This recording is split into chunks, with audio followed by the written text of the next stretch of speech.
ఆరాధ్య morning జాగింగ్‌కి వెళ్తుంది. అక్కడ తనకి ఏ సెక్యూరిటీ ఉండదు. అలాంటప్పుడు తనని మీరు అటాక్ చేసి చంపేయండి అనేదో అంటూ ఉంటుంది. ఇక ఆరాధ్య ఎళ్ళేటప్పుడు ఆరాధ్య కన్నా ముందే మీరు అక్కడికి వెళ్ళి ఉండండి అనైతే చెప్తూ ఉంటుంది.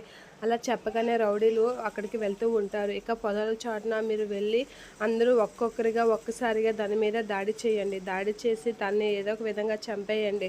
ఆరాధ్యని అలాగని ఈరోజు నాకు అడ్డు లేకుండా చేసుకోవాలి అనేదో అంటూ ఉంటుంది. ఆ మాటలకి ఆరాధ్య వాళ్ళ రౌడీలైతే సరే మేడం అని చెప్పేసి అక్కడి నుంచి అయితే వెళ్తూ ఉంటారు. ఇక ఆరాధ్య జాగింగ్ చేసుకోవడం అవన్నీ గమనిస్తూ ఉంటారు రౌడీలు. ఇక ఆరాధ్య అక్కడి నుంచి జాగింగ్ చేస్తూ అలా వెళ్తూ ఉంటుంది. ఇక పూజ అయితే రెడీ చేస్తూ ఉంటారు. ఇక అందరూ అయితే ఆరాధ్య కోసం చూస్తూ ఉంటారు రౌడీలందరూ. అలా చూస్తూ ఆరాధ్యని అయితే చుట్టుముట్టడానికి అయితే రెడీ అవుతూ ఉంటారు. అలా రెడీ అవుతూ ఆరాధ్యత అయితే ఇలా అంటూ ఉంటారు. చుట్టుముట్టగానే ఎవడ్రా మీరందరూ నన్ను ఎందుకు చుట్టుముట్టారు? అసలు ఆరాధ్య అంటే ఎవరో తెలుసా? తన బ్యాక్గ్రౌండ్ ఏంటో తెలుసా? ఇదంతా తెలిసే మీరు ఇక్కడికి వచ్చారా అనైతే అంటూ ఉంటుంది. ఇక అలా అనగానే నువ్వెవరో తెలుసు, నీ బ్యాక్గ్రౌండ్ అంతా తెలుసు, ఇప్పుడు ఏం చేస్తావు అనైతే అంటూ ఉంటారు. అలా అనగానే ఆరాధ్య షాక్ అవుతూ ఉంటుంది.